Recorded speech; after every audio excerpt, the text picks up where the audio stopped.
Assalamualaikum warahmatullahi taala wabarakatuh. Salam sejahtera saudara-saudara sekalian. Alhamdulillah berjumpa lagi kita di channel yang serba daif, spontan dan simpel ini tuan-tuan. Terlebih dahulu saya mohon maaf jika video yang saya paparkan tidaklah terlalu menarik dari segi editan, dari segi grafik atau apa saja. Maklumlah tuan-tuan, saya lebih kepada pengucapan konten saya. Saya tidak mempunyai gambar raja, gambar-gambar foto, tambahan video. Saya edit pun edit macam tu saja. Jadi maafkan saya tentang hal itu. Begitu juga dengan gaya bahasa saya yang kurang tersusun. Karena apa tuan-tuan? Seperti yang saya katakan, saya tidak merujuk kepada teks di depan mata saya atau di tangan saya, tidak. Saya cuma mengucapkan apa yang terlintas di kepala saya. Kadang-kadang benda tu 5 minit tadi ada. Depan kamera boleh hilang. Jadi kelam kabut orang bilang. Lagipun saya ada penyakit ampus di perut tuan-tuan. Saya agak susah untuk menarik nafas. Tergagap-gagap saya. Okey. Masih tentang isu kedatangan Ustaz Abid Liu ke Sabah ataupun secara terperinci ke Pantai Timur di bahagian Semporna sana. Kedatangan Ustaz Abid Liu yang dirahmati Allah tersebut telah membuka mata kita terhadap beberapa hal yang tersembunyi tentang kebobrokan sistem politik, tentang sistem pengagihan yang tidak seimbang, tentang keadaan komuniti di sana yang selama ini rupa-rupanya terabaikan. Tapi dalam video kali ini saya tidak akan membahaskan lagi tentang isu kemanusiaan tersebut.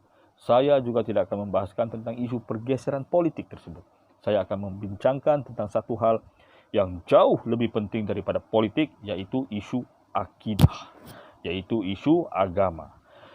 Kalau kita lihat tuan-tuan, thumbnail yang saya berikan tadi bertajuk, perlukah orang Bajau Palau dan akan kita orang Bajau Palau diislamkan semula?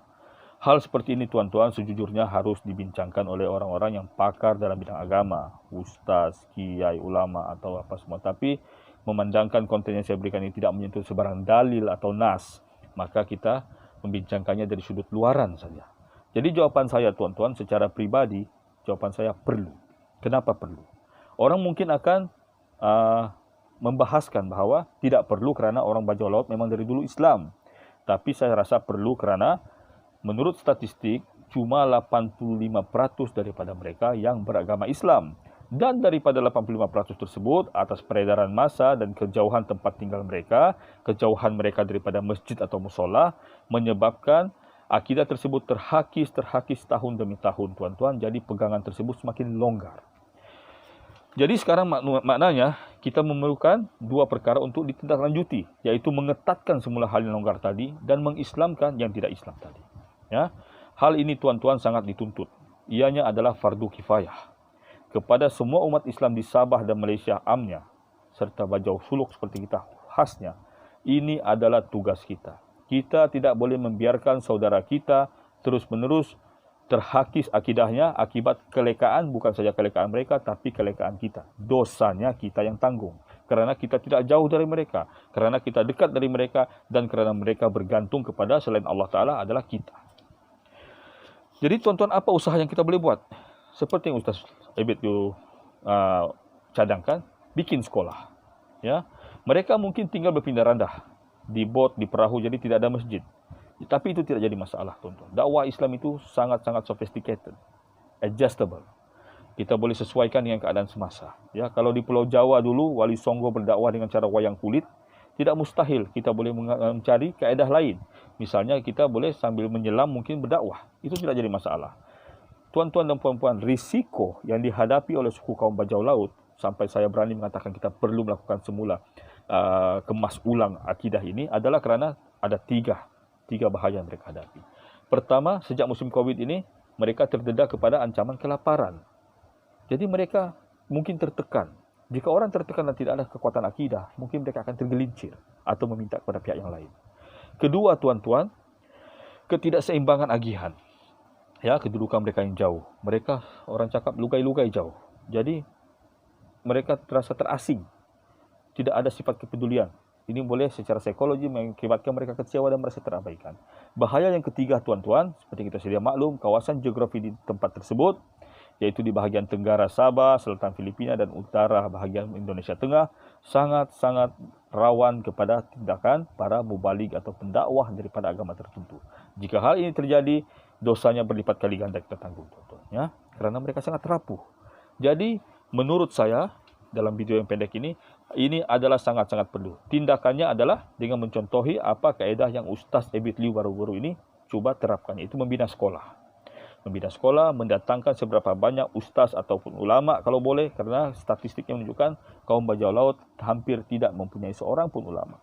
Mereka cuma mempunyai 2 atau 3 orang ustaz, beberapa puluh imam, tapi pengetahuan mereka, bukan saya mempersoalkan pengetahuan para ustaz tuan-tuan, tapi pengetahuan mereka tidak cukup kuat untuk menarik, memagnetkan daya tarikan mereka kepada orang suku bajau laut. Jadi ini adalah fardu kifayah yang perlu kita laksanakan. Jika kita sibuk-sibuk tuan-tuan melihat apa yang berlaku di Rohingya, di Bosnia, di Syria, kenapa kita tidak pedulikan apa yang berlaku di depan mata kita sendiri? Dosanya sangat besar kalau kita abaikan. Jadi sekaranglah masanya untuk kita bertindak. Ya, kalau ada yang tinggal berdekatan, dampingi mereka. Kalau tidak, kita mungkin bagi cadangan kepada Majlis Ugama Islam Sabah ataupun badan-badan tertentu, badan-badan dakwah untuk sama-sama turun secara berkala ke tempat tersebut. Kita tidak boleh lagi biarkan tuan-tuan. Kerana kedatangan Ustaz Ebit Liu mendedahkan apa yang sangat-sangat menyedihkan. Apabila Ustaz Ebit Liu mengajarkan mereka 2 kalimah syahadah, lidah mereka terbelit-belit. Itu bukti yang sangat jelas menunjukkan mereka sudah terlalu jauh daripada akidah Islam.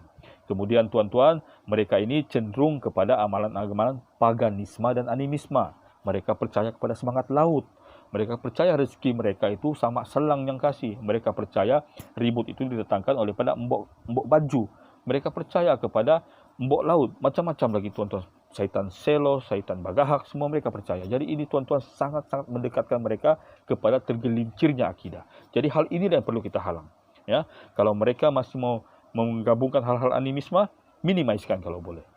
Saya yakin tuan-tuan mereka masih Islam. Kerana apa? Kalau kita lihat perkawinan, majlis perkawinan orang-orang bajau laut, upacara akad nikah masih wajib. Saya pernah lihat dalam satu dokumentari di Discovery Channel. Mereka walaupun di dalam perahu masih mengamalkan sistem pernikahan secara Islam, yaitu mengamalkan akad nikah. Dalam ucapan-ucapan mereka pun kalau mereka istighfar, mereka masih istighfar tuan-tuan. Malah ada di antara mereka yang masih berpuasa di tengah laut. Jadi kita selamatkan akidah mereka. Kita kekalkan mereka di jalan Allah. Ini adalah fisabilillah kecil daripada kita. Semoga hal ini akan menambahkan kekuatan amalan kita dan mengekalkan saudara kita tetap bersama-sama kita. Assalamualaikum warahmatullahi taala wabarakatuh.